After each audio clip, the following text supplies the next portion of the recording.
নমস্কার, নাগরিক মনে সবাইকে স্বাগত। ডিএ নিয়ে নয়া আর্জি রাজ্য সরকারের, পাল্টা অবমাননার চিঠি। বকেয়া ডিএ নিয়ে এই জন্য এক তুমুল রহস্য। রাজ্য সরকারি কর্মীদের বকেয়া মহার্ঘ ভাতা নিয়ে টানাপোড়েন অব্যাহত। সুপ্রিম কোর্টে বেঁধে দেওয়া 6 সপ্তাহের সময়সীমার শেষ দিন শুক্রবার বকেয়া ডিএ 25% মেটানোর জন্য আরও 6 মাস সময় চাইল রাজ্য সরকার। শীর্ষ আদালতে তাদের আরও আর্জি, 25% বকেয়া তারা আপাতত কর্মচারীদের না দিয়ে আদালতের কাছে জমা রাখতে চায়। এ দিনেই বকেয়া মেটানোর সময়সীমা শেষ হওয়ায় রাজ্য সরকারকে আদালত অবমাননার নোটিশ পাঠিয়েছে মামলাকারী কর্মী সংগঠনগুলি। শীর্ষ আদালতে রাজ্যের আবেদন, ট্রাইব্যুনালের আদেশ মেনে রোপা 2009-এর আওতায় ডিএ দেওয়ার বিধি পদ্ধতি স্থির করা এবং বকেয়া ডিএ 25% আদালতের কাছে জমা দেওয়ার জন্য তাদের 6 মাস সময় দেওয়া হোক।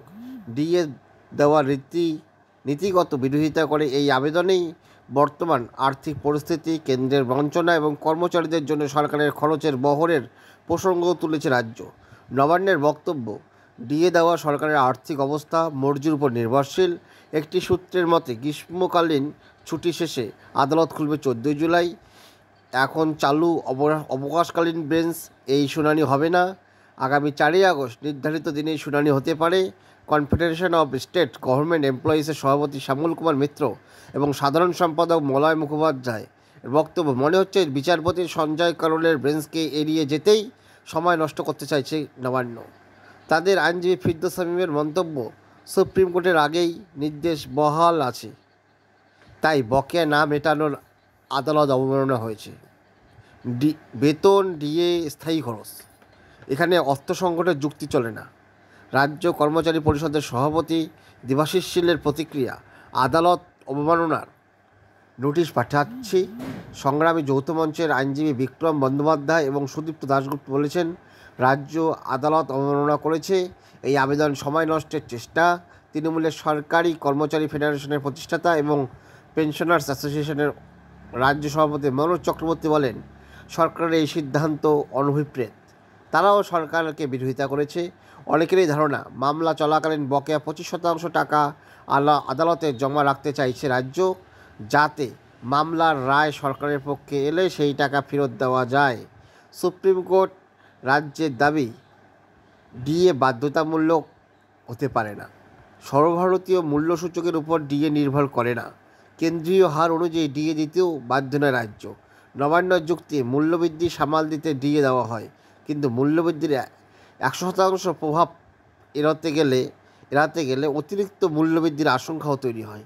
তাই কেন্দ্র এবং রাজ্য পৃথক কাঠামো তৈরি করতেই পারে।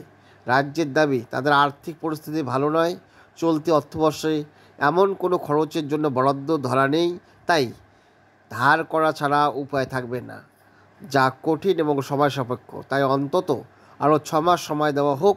বিভিন্ন প্রকল্পে কেন্দ্রীয় বরাদ্দ আটকে রাখা বা কমিয়ে দেওয়ার হিসেব দিয়ে রাজ্যের দাবি, কেন্দ্রের কাছে তাদের প্রায় 1,87,000 কোটি টাকা পাওনা। নবান্নর দাবি, কর্মচারীদের স্বার্থে পেনশন এবং অবসরকালীন সুবিধা দিতে 2008 সালের 1 এপ্রিল থেকে 2019 সালের 31 ডিসেম্বর পর্যন্ত সরকারের প্রায় 1,34,000 কোটি টাকা খরচ হয়েছে। এলটিসি খাতে খরচ বেড়েছে 413 কোটি। পশ্চিমবঙ্গ স্বাস্থ্য প্রকল্পের আওতায় 2024-25 সালে 639 কোটি টাকা খরচ হয়েছে। শ্যামল বাবুর বক্তব্য, অনুদান বাবদ কয়েক লক্ষ কোটি টাকা খরচ, অথচ কর্মচারীদের প্রাপ্য দিতেই আর্থিক সংকট হচ্ছে। এখন দেখা যাক এই জল কতদূর গড়ায়। ধন্যবাদ।